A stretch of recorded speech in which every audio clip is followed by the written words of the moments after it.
बिस्मिल्लाहिर्रहमानिर्रहीम। Ladies and gentleman, अस्सलामुअलैकुम वरहमतुल्लाहि वबरकातुहू। नाज़रीन इकराम, आज की इस वीडियो में हम कुरान करीम के चैप्टर नंबर 25 सूरह फुरकान के वर्स नंबर 67 की रोशनी में बजट मैनेजमेंट के हवाले से डिस्कशन करेंगे। आप सबसे गुजारिश है कि अगर आपको हमारा मैसेज पसंद आए तो हमारे इस पैगाम को अपनी कम्युनिटी के दीगर अफराद तक भी शेयर कीजिए और इस कार खैर में हमारा साथ दीजिए। तो आइए बिना टाइम वेस्ट किए अपने आज के इस यूनिक से टॉपिक की जानिब बढ़ते हैं। Ladies and gentleman, as we all know that कि आज हम अपने फाइनेंशियल मामलात की स्टडी करते हैं, तो हम सब जानते हैं कि हम में से मोस्ट ऑफ द पीपल्स जो हैं वो फाइनेंशियल क्राइसिस का शिकार हैं। अब इन फाइनेंशियल क्राइसिस में हम सब जानते हैं कि जैसा कि वी ऑल नो दैट कि आज महंगाई का दौर है। ठीक है, बात समझ आती है कि ज़ाहिर सी बात है, फाइनेंशियल बर्डन ही इतना पड़ गया है जिसकी वजह से हम फाइनेंशियल क्राइसिस का शिकार हो गए। लेकिन फिर भी किसी न किसी हद तक इसमें एक ये फैक्टर भी है कि अगर आप देखें, आपकी जो मनी है, आपकी जो इनकम है, उसमें जो मेन लीकेज हो रही है, आप देखें किसी न किसी हद तक वो वहीं से हो रही होगी जिधर आप उन चीज़ों पर भी स्पेंड कर रहे हैं अपनी मनी को जो बहुत इम्पोर्टेंट चीज़ें नहीं हैं। यानी कि जो गैर ज़रूरी चीज़ें हैं, आप उन पे भी पैसा खर्च कर रहे हैं। This is the only reason जिसकी वजह से आपकी बेहतरीन बजट मैनेजमेंट नहीं होती। आप उन फजूल चीज़ों पर भी पैसा खर्च करते हैं जिसकी वजह से आपके महीने के जो आखिरी दिन होते हैं ना, वो बहुत टाइट हो जाते हैं, वो बहुत टफ हो जाते हैं, जिसमें आपका गुजारा मुश्किल हो जाता है। जस्ट बिकॉज कि आपने जो बाकी 24, 23 या 25 डेज़ गुजारे हैं, उसमें आपने बहुत सी ऐसी चीज़ों पर भी खर्च किए होगा इनकम जो बिल्कुल गैर ज़रूरी चीज़ें थी।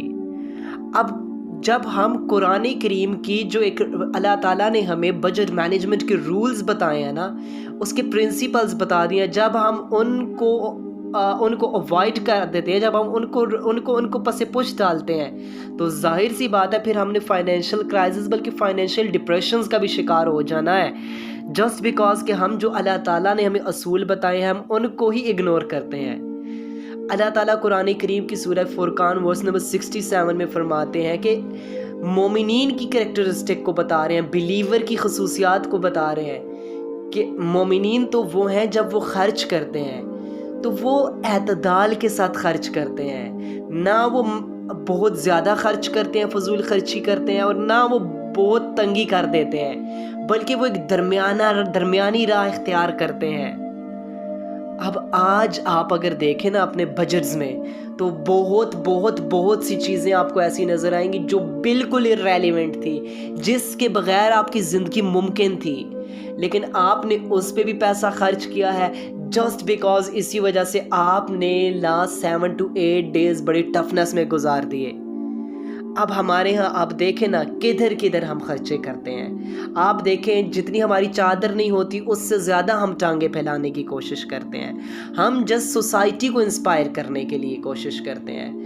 हमारे पास अगर मिसाल के तौर पे 30,000 का मोबाइल लेने की इस्तात हम रख रहे हैं, हमारे पास गुंजाइश है 30,000 का मोबाइल फ़ोन लेने की, लेकिन विश हमारी है कि हमने 90,000 का या 1 लाख का ज़रूर लेना है, और फिर वो हम कर्ज लेके भी लेते हैं। और ये बिलखसूस ये बैड हैबिट हमारी यंगस्टर्स में बहुत कॉमन है कि वो अफोर्ड 30,000 भी नहीं कर सक रहे, लेकिन कर्ज लेके उन्होंने 1,00,000 1.5 लाख का मोबाइल फ़ोन ज़रूर लेना है, जिससे वो अपनी सोसाइटी में वाह करवा सकें। वो अपनी सोसाइटी से एप्रिसिएशन लेना चाहते हैं, मिलती फिर भी नहीं है, लेकिन वो अपनी सोसाइटी के पीपल्स को इंस्पायर करने के लिए वो कर्जे भी उठाते हैं।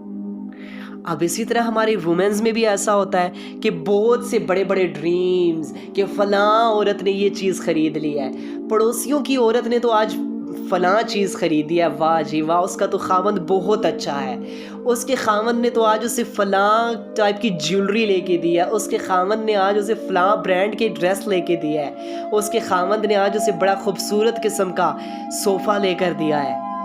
जब आप ये कंपैरिजन शुरू करते हैं तो इधर से ही आपके यहाँ फाइनेंशियल क्राइसिस शुरू हो जाते हैं, जस्ट बिकॉज कि आप ये नहीं देख रहे होते, आप अपनी इंटेलेक्ट नहीं यूज़ कर रहे होते कि जितनी आपके हस्बैंड इस्तात रखते हैं उतना तो वो आपके लिए बेस्ट कर रहे हैं ना।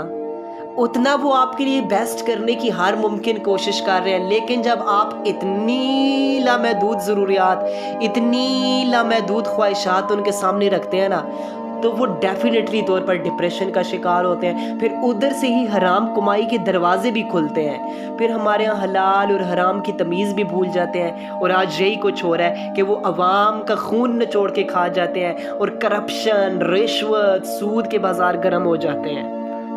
اور اس کے علاوہ ہمارے شادی بیاہ کے معاملات بھی آپ دیکھ لیں. کیا ہوتا ہے شادی بیاہ کے معاملات میں؟ ہماری جتنی پہنچ ہی نہیں ہوتی، ہم اس سے بھی کئی گنا بڑی شادی کرنا چاہتے ہیں، جسٹ بیکاز لوگوں کو انسپائر کرنے کے لیے. میں کہتا ہوں ہم پاکستانی لوگ جو ہیں نا، وہ بالکل عقل سے عاری ہو چکے ہیں. ہماری عقلیں پتہ نہیں ہماری انٹیلیکٹس کدھر چلی گئی ہیں. ہم اتنے کم عقل ہو چکے ہیں، ہم اتنے پست ذہن ہو چکے ہیں کہ یہ تو ایک انٹیلیکچوئل فیکٹ بھی ہے نا کہ جتنی چادر آپ کی ہوگی آپ اتنی ٹانگیں پھیلائیں گے، لیکن شادی جتنے کی آپ افورڈ نہیں کر سکتے نا، آپ کو ضرور اپنے اوپر قرضوں کا برڈن بوجھ ڈال کے سوسائٹی کی اپریسیشن لینے کے لیے، معاشرے کی داد لینے کے لیے کتنے گنا بڑی شادی کرنی ہے جسٹ بیکاز لوگ واہ واہ کرتے ہیں. حالانکہ شادی تو اسلام نے ایک بہت سمپل، ایک بہت آسان کرائیٹیریا آپ کو دیا ہے. شادی کوئی بہت بڑی چیز ہی نہیں ہے. آپ کو پتہ ہے حضرت عبد الرحمن بن عوف رضی اللہ عنہ بلینئر تھے، ارب پتی صحابی تھے، لیکن جب ان کی شادی ہوئی نا، مدینہ ایک چھوٹی سی سٹیٹ تھی اس وقت. پروفٹ محمد علیہ الصلوۃ والسلام کے پاس سے گزر رہے تھے تو آقا کریم علیہ الصلوۃ والسلام نے ارشاد فرمایا کہ اے عبد الرحمن، تمہارے کپڑوں میں یہ زعفران، یہ کوئی کلر سا لگا ہوا ہے، خیریت؟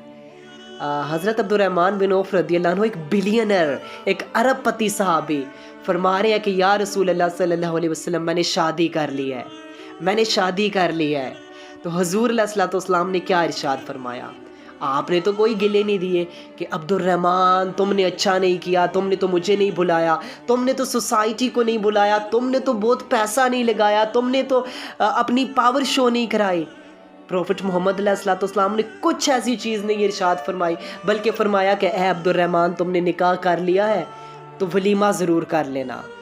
دیکھیں کتنی سمپل شادی، جسٹ 5 منٹ کا کام، اتنا آسان کرائیٹیریا اسلام نے دیا ہے کہ ایک بلینر، ایک ارب پتی صحابی کی شادی ہو رہی ہے. لیکن چھوٹے سے ٹاؤن میں پروفٹ محمد علیہ الصلوۃ والسلام جو لیڈر ہیں بڑے، ان کو ہی نہیں معلوم، حضرت عبد الرحمن بن عوف جن کی صحبت میرے پروفٹ محمد علیہ الصلوۃ والسلام کو بھی معلوم نہیں ہوا. تو پتہ چلا کہ شادی بھی اتنا آسان اسلام نے کرائیٹیریا دیا ہے. لیکن ہم پاکستانیوں کے انٹیلیکٹ لیول اتنے گر چکے ہیں کہ ہم نے ضرور قرضوں کے بوجھ تلے دب کے جس سوسائٹی کو انسپائر کرنا ہے، لیکن سوسائٹی پھر بھی انسپائر نہیں ہوتی، وہ پھر بھی انسپائر نہیں ہوتی. جو آپ جتنا مرضی ہے پاور شو کر لیں، لیکن سوسائٹی انسپائر نہیں ہوگی. جاتے ہوئے وہ ضرور کہہ کر جائیں گے کھانا مزے کا نہیں تھا یا کولڈ ڈرنک نکلی تھی. بس یہ اتنی کچھ ہماری پاور شو کی اوقات ہے بس.